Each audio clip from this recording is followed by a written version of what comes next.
সুপ্রিয় দর্শক, এই মুহূর্তে আমি অবস্থান করছি রাজধানীর ডেমরার কোনাপাড়াতে এবং আপনারা দেখতেই পাচ্ছেন বৃষ্টি অলরেডি শুরু হয়ে গেছে এবং আবহাওয়া অধিদপ্তরের আপডেট অনুযায়ী আজ রাজধানীর ঢাকা সহ প্রায় 7টি জেলায় কালবৈশাখী ঝড় হওয়ার সম্ভাবনা অত্যাধিক রয়েছে। কিন্তু এই মুহূর্তে আপনারা দেখতে পাচ্ছেন কলেজের শিক্ষার্থীরা এবং অন্যান্য স্কুলের শিক্ষার্থীরা বৃষ্টিতে ভিজে ভিজে তাদের ঘরে পৌঁছানোর চেষ্টা করছে এবং আবহাওয়া অধিদপ্তরের আপডেট অনুযায়ী আজ কালবৈশাখী ঝড় হওয়ার পাশাপাশি ভারী মাত্রায় বজ্রপাত হওয়ার সম্ভাবনা রয়েছে এবং এই কারণেই সাধারণ মানুষদেরকে নিজ নিজ ঘরে অবস্থান করার কথা বলা হয়েছে। দর্শক, আপনারা দেখতেই পাচ্ছেন বিকেল এখন 3টা বেজে ঠিক 40 মিনিট। আকাশ দেখে মনে হচ্ছে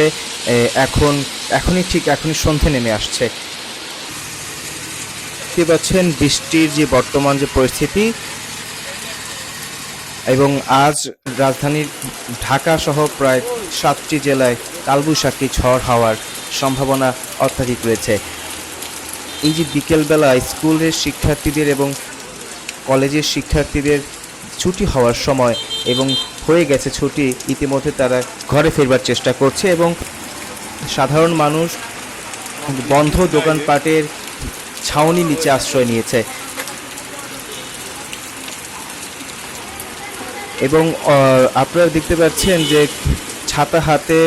সাধারণ মানুষ ঘর থেকে বের হয়েছে নিত্য যে প্রয়োজনীয় কাজগুলো করতে এবং এই যে শ্রমজীবী মানুষ বা কর্মজীবী মানুষ এই ঝড় বৃষ্টিতে নেই তাদের কোনো বিশ্রামের সুযোগ এবং নেই তাদের কর্মস্থলে কোনো প্রকার ছুটি। কিন্তু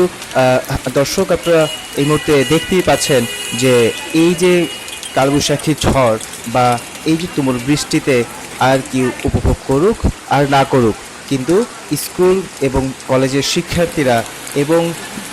কিশোর কিশোরীরা যারা প্রাইভেট শেষ করে ঘরে ফিরছে তারা ছাতা হাতে সহপাঠীদের কাঁধে কাঁধ মিলিয়ে এই বৃষ্টি ভীষণভাবে উপভোগ করছে বলেই মনে হচ্ছে। এই ছিল রাজধানীর ডেমরার কোনাপাড়া থেকে কালবৈশাখী ঝড়ের সর্বশেষ